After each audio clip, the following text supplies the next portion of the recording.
Hola Sexto, ¿cómo están? Bienvenidos a la segunda clase virtual. En la segunda clase vamos a hacer un trabajo un poquito más profundo sobre la disciplina de las finanzas dentro de la administración. Ya en la primera clase habíamos adelantado un poquito sobre la utilidad de las finanzas y por qué vale la pena estudiarla. Y ahora vamos a comenzar a ver algunos conceptos que son básicos, que son centrales a lo largo de toda la disciplina. Recuerden de que este año vamos a hacer un foco fuerte e intensivo sobre el área financiera, entonces es muy importante que los conceptos que veamos a lo largo de la clase de hoy puedan comprenderse y puedan ser posteriormente utilizados en las diferentes unidades, en los diferentes ejes que vamos a ir trabajando. Para comenzar, vamos a definir las finanzas como el arte y la ciencia de administrar el dinero. Entiéndase por dinero algo amplio, es decir, no solo los billetes en efectivo, sino también el dinero en cuentas bancarias, el dinero en cheques, el dinero en pagarés, el dinero en todas sus manifestaciones, incluso en cuentas a cobrar. Bien. A nivel personal, las finanzas afectan a las decisiones individuales que pueden ser de tres tipos. Por un lado, nosotros con nuestro dinero podemos ahorrarlo, por otro lado, podemos consumirlo y por otro lado podemos invertirlo. Es decir, si nosotros ganamos un monto mensual, por ejemplo de una remuneración, a fin de mes nos vamos a encontrar con que a mucho de ese dinero lo hemos gastado. Eso se llama consumo. Si nos sobra algo de ese dinero, tenemos dos opciones. O ahorrarlo, es decir, dejarlo en nuestro colchón, en nuestra casa, o en una cuenta bancaria en la cual no se paguen intereses, eso es ahorrarlo. Y la otra opción es invertirlo. Al invertirlo, nosotros obtenemos un dinero mayor que el que pusimos por el solo hecho de que no vamos a disponer de esa plata invertida. Es decir, la diferencia entre un ahorro y una inversión es que yo puedo disponer de mi ahorro en cualquier momento. Si yo ahorro 1.000 pesos, puedo ir ahora mismo y buscarlos. Pero si invierto 1.000 pesos, no voy a poder ir ahora a buscarlos. Porque otra persona, ya sea física o jurídica, va a estar utilizando este dinero y no me lo va a dar porque justamente yo se lo presté. La inversión es un préstamo de dinero que yo le hago a otra entidad. Entonces, al prestarle dinero, la otra entidad me va a pagar lo que yo le presté más un interés. Y aquí comienza el primer concepto que quiero que tengamos bien en claro, que es un concepto doble. Por un lado, el concepto de valor de dinero en el tiempo y por el otro, el de tasa de interés. El dinero a lo largo del tiempo va teniendo un determinado valor. Es decir, si nosotros nos ganamos la lotería hoy, probablemente si nos preguntan, ¿vas a querer cobrar el dinero hoy o lo vas a querer cobrar dentro de un año? Nosotros lo querramos cobrar el día de hoy. Y eso tiene sentido por el solo hecho de que un peso hoy no vale lo mismo que un peso de acá a fin de año. Y no hablo del efecto inflacionario, porque ese efecto va aparte. Hablo del efecto que tiene el dinero hoy y que tiene el mismo dinero de acá a diciembre. Es decir, supongamos que no hay inflación, lo mismo va a valer un monto diferente porque yo puedo disponer de mi premio de lotería hoy o puedo disponer de mi premio de lotería en diciembre. Entonces, eso está asociado a una tasa que se llama tasa de interés. El interés es el costo o el valor del dinero a lo largo del tiempo. Entonces, si yo, por ejemplo, pido un préstamo en el banco de 10.000 pesos y el banco me dice me vas a tener que pagar una tasa del 50% anual, yo mes a mes le voy a ir pagando a lo largo de un año un interés. Entonces vamos a diferenciar. Ese 50% es la tasa de interés y lo que yo le pague todos los meses es el interés. Bien. Entonces, yo a lo largo de todo el año, si es el 50% y yo pedí 10.000 pesos, le voy a pagar 5.000 pesos de intereses. Yo pedí 10.000 y voy a terminar devolviendo 15.000. Entonces, como pedí un monto y devuelvo otro, el valor del dinero en el tiempo tiene un costo que es justamente el interés. Otro concepto importante que tenemos que tener en cuenta es el de capital de trabajo. El capital de trabajo es la capacidad que tiene una empresa para hacer frente a sus obligaciones en el corto plazo. Si nosotros pensamos en el ciclo operativo de cualquier empresa, lo que responde es un patrón en el cual primero se hacen compras, después se vende, luego se cobra y luego se paga. Entonces, es un ciclo en el sentido de que yo voy a comprar una materia prima o una mercadería, luego la voy a vender, luego la voy a cobrar y con ese dinero voy a hacer pagos para posteriormente comprar nueva materia prima y así ir repitiendo este ciclo. ¿Cuál es el punto? Si yo, por ejemplo, tengo un ciclo operativo en el cual los cobros los realizo a 30 días, no voy a poder tener dinero en efectivo el día de hoy. Entonces supongamos que nosotros empezamos una empresa el día de hoy y tenemos que hacer pagos de librería mañana, tenemos que hacer pagos de gastos de limpieza en 3 días y cubrir diferentes gastos de cualquier empresa. Pero nuestros cobros, nuestros primeros cobros van a ser de acá a un mes. Ahí tenemos un problema de capital de trabajo, porque no tenemos el dinero para hacer frente a nuestras obligaciones de corto plazo. ¿Lo vamos a tener? Sí, lo vamos a tener de acá a 30 días, incluso vamos a tener más del que necesitamos. Pero cuando me vengan a cobrar de la librería o de limpieza, yo no voy a poder pagarles.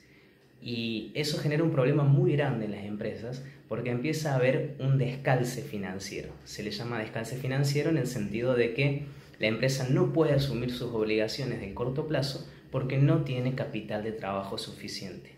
Y ahí empieza lo que hablábamos en la última clase presencial en relación a esa bola de nieve que se genera, porque la empresa no puede asumir sus obligaciones de corto plazo, entonces se endeuda, esa deuda a lo largo del tiempo le termina saliendo mucho más cara y si bien hace frente a esas obligaciones de corto plazo, luego tiene que pagar intereses que generalmente son muy grandes. Una regla financiera básica que es muy importante de tener presente a lo largo de toda la materia es la regla de que a mayor riesgo, mayor rendimiento. ¿Qué significa esto? Vamos con un ejemplo para ver si se comprende mejor. Si nosotros queremos invertir en una empresa como Arcor, sabemos que es una empresa con una gran espalda financiera, una empresa muy solvente, que hace frente a sus obligaciones en tiempo y forma, que tiene una trayectoria de más de 70 años en el mercado y que si bien ha tenido altibajos como todas las empresas, nunca ha quebrado ni ha tenido un comportamiento financiero que alarme. Entonces, como el riesgo de invertir en Arcor es bajo, el rendimiento que nos va a ofrecer Arcor es bajo. Si por ejemplo vamos a invertir en una empresa que acaba de iniciar su operatoria, es una empresa que puede tener un potencial maravilloso y ser una potencia en el futuro, o sea, una empresa competidora, una empresa que marque tendencia en el mercado, o puede ser un desastre y de acá a 5 días quebrar. Entonces, eso representa que el riesgo es alto, y si el riesgo es alto, el rendimiento es alto. Por eso esta regla financiera dice que a mayor riesgo, mayor rendimiento. ¿Qué pasa en las finanzas? Es muy difícil de trazar una regla en finanzas, porque por ejemplo en marketing nosotros tenemos mucha más probabilidad de trazar el perfil de un consumidor, saber si nos va a comprar o no, por qué lado van más o menos sus gustos, sus expectativas hacia mi empresa, pero en finanzas esas reglas generalmente no se dan. Entonces esta regla de que a mayor riesgo, mayor rendimiento siempre se da es un punto a tener en cuenta para poder desarrollar nuestros presupuestos financieros y para poder saber a dónde vamos a ir a invertir y si realmente nos conviene o no hacerlo. Otro concepto muy importante es el de flujo de fondos. El flujo de fondos en la teoría de las finanzas representa los cobros y los pagos que nosotros hacemos en nuestra empresa. Entonces, por ejemplo, si nosotros tenemos ese ciclo operativo que habíamos visto hace unos minutos, en el cual realizamos compras, luego ventas, luego cobros y luego pagos, tenemos que tener en cuenta de que los cobros y los pagos son dos operaciones financieras. En cambio, las compras y las ventas son dos operaciones económicas. ¿Cuál es la diferencia? Que si yo compro, no necesariamente sale dinero. Si yo vendo, no necesariamente entra dinero. ¿Por qué? Porque, por ejemplo, yo compro a 30 días, es decir, que voy a pagar a 30 días, pero compro hoy. Yo vendo a 60 días, es decir, que me van a pagar en 60 días, pero yo vendo hoy.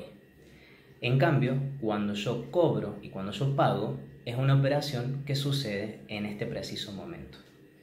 El flujo de fondos se relaciona a esto.